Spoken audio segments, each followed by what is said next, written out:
तो भाइयों क्या हाल है। इस वीडियो में आपको एक्सप्लेन करूंगा गौतम सीजन 1 एपिसोड 15। दोस्तों, अगर आपने इससे पहले के एपिसोड नहीं देखे हैं तो मैं ऊपर आई बटन में डिस्क्रिप्शन में लिंक दे दूंगा, आप वहाँ से जाकर चेक कर सकते हैं। और अगर आप मेरे चैनल में पहली बार आए हैं तो चैनल को जरूर सब्सक्राइब कर लेना। तो चलिए स्टार्ट करते हैं।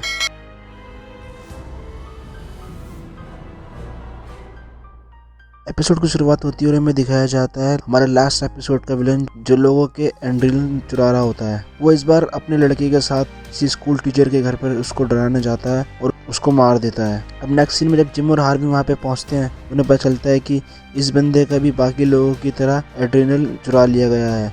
मतलब वो समझ जाते हैं कि ये वही किलर है जिसने पहले के लोगों को मारा है। पर अभी तक ये लोग ये नहीं समझ पाए कि किलर लोगों का एड्रेनल क्यों निकाल रहा है। अब जब नेक्स्ट सीन में किलर उस एड्रेनल की प्रोसेसिंग वगैरह करता है तो वो उसका एक डोज बना के अपने आप को लगाता है और वो उसको लगाते ही उसको अपनी मरी हुई वाइफ दिखती है जो आग में जल रही होती है और उससे कहती है कि तुमने मेरी हेल्प क्यों नहीं की। जिससे हमें ये पता चलता है कि ये बंदा अपना डर खत्म करना चाहता है। इसको इसकी वाइफ की हुई डेथ से अभी तक डर लगता है और ये उसका सामना नहीं कर पा रहा है। अब अगले सीन में पेंगुइन डॉन फैल्कन के पास जाता है। उससे कहता है कि डॉन मरूनी उसको मारना चाहता है, इसलिए वो उससे प्रोटेक्शन मांगता है। फैल्कन उसको कहता है कि जो तुम्हारा क्लब था तुम उसको रीओपन करो और पैसे बनाओ, मरूनी की टेंशन तुम मत लो, मैं उसको संभाल लूंगा। अब नेक्स्ट सीन में फैल्कन मरूनी से एक डील करने जाता है। वो मरूनी से कहता है कि अब से पेंगुइन मेरे लिए काम करेगा पब्लिकली। फैल्कन मरूनी को चीफ जज टर्मल, जिसने मरूनी के बहुत से आदमियों को अंदर करवाया होता है, उसको मरूनी को दे देता है पेंगुइन का पीछा छोड़ने के लिए। और इनकी डील होती है कि अब मरूनी पेंगुइन को कुछ नहीं करेगा।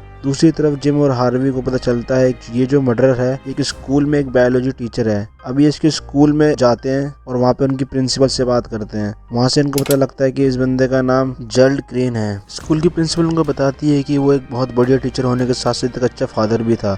उसने अपने लड़के जोनाथन की बहुत प्रोटेक्शन की और वो उसको बहुत प्रोटेक्टिव रखना चाहता था। बट वो बाद में थोड़ा निराशावादी हो गया जब उसकी वाइफ की कार एक्सीडेंट में डेथ हुई। यहाँ इनको ये भी पता चलता है कि क्रेन की एक थ्योरी है जो वो प्रूफ करना चाहता था। उनकी प्रिंसिपल उनको बताती है कि उसकी थ्योरी के मुताबिक डर एक विकासवादी दोष है जो इंसानों के अंदर था। मर्डर, चोरी चकारी, रेप या ये सब डर की वजह से होता है। प्रिंसिपल बताती है कि ये लोगों का एड्रेनल निकाल के अपने इलाज के लिए यूज करना चाहता है ताकि वो अपने डर को खत्म कर सके। अब जिम और हार्वी को नेक्स्ट सीन में एक्सप्लेन कर रहा होता है कि क्रेन की थ्योरी के अकॉर्डिंग उसको ऐसे लोगों की जरूरत है जिनके हार्मोन्स में पहले से ही किसी चीज को लेकर डर बना हुआ हो। जब उनके हार्मोन्स में डर आ जाए तो वो उनका एड्रेनल ले सके जिससे वो अपना डर खत्म कर सके। अब किलर को किस चीज से डर लगता है ये हमको आगे पता चलेगा। जिम और हार्वी को यहाँ पे ये पता चलता है कि क्रेन की थ्योरी में ये प्रोटोकॉल दो लोगों के लिए किया गया है, एक उसने खुद के लिए, दूसरा थ्योरी में सब्जेक्ट बी के नाम से होता है।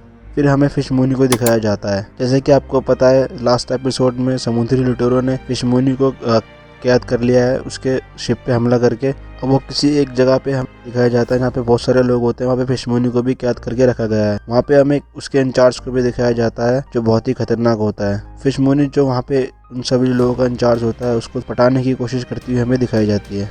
अब नेक्स्ट सीन में हमको क्रेन यानी किलर को दिखाया जाता है। अब जैसे कि किलर ने एक डोज ले लिया है, अब वो अपने बेटे को भी ऐसे ही एक डोज देना चाहता है। अब वो उसका भी डर खत्म करना चाहता है और हमें यहाँ ये भी पता चलता है कि सब्जेक्ट भी और कोई नहीं बल्कि उसका बेटा ही है, जैसा कि हमने उसकी थ्योरी में देखा था। उसके बेटे को डोज देने के बाद वो बहुत बुरी तरह चिल्लाने लगता है। अब नेक्स्ट सीन में पेंगुइन अपने क्लब को रीओपनिंग का इन्विटेशन देने जिम के पुलिस स्टेशन में जाता है जहाँ वो पहली बार एडवर्ड निग्मा से मिलता है। इन दोनों के बीच थोड़ी रफ टॉक भी होती है। तभी वहाँ पे जिम आता है। पेंगुइन उसको इनविटेशन देता है उसके क्लब की ओपनिंग का, बट जिम उसको मना कर देता है और कहता है कि तुम यहाँ कभी मत आना। पेंगुइन को उसका बिहेवियर पसंद नहीं आता बात करने का और पेंगुइन कहता है कि तुम्हें एक दिन मेरी जरूरत पड़ेगी, देखना।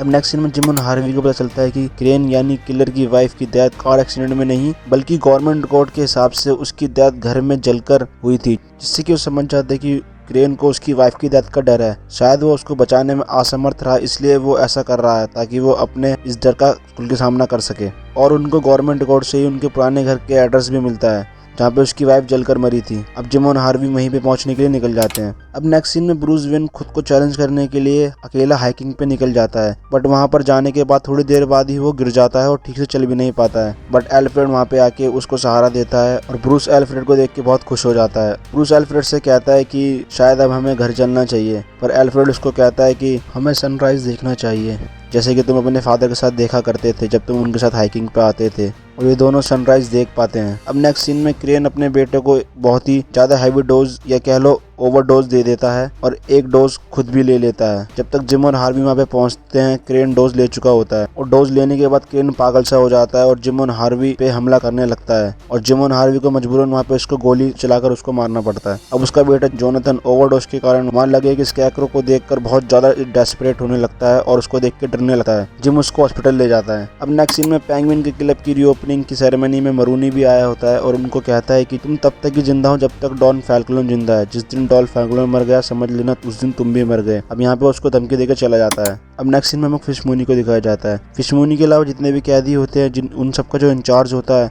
फिशमूनी उसको बड़ी चालाकी से अपनी बातों में फंसाकर मार देती है और वहाँ की खुद इंचार्ज बन जाती है। इधर हमको दिखाया जाता है कि जिम और डॉक्टर थॉम्किंस बात करते हैं अपनी नेक्स्ट डेट के बारे में। वो डिसाइड करते हैं कि अपनी नेक्स्ट डेट के लिए सर्कस देखने जाएंगे। सेकंड सीन में हमको दिखाया जाता है जब फिशमूनी वहाँ की इंचार्ज बन जाती है तभी वहाँ के जो गार्ड्स होते हैं वो एक लड़की को फेंकते हैं अंदर और जिसकी आंखें निकाल ली होती है। यहाँ में ये समझ आता है कि ये जो लुटेरे हैं ये लोगों के पार्ट्स चुराकर या निकाल कर मार्केट में बेचते हैं।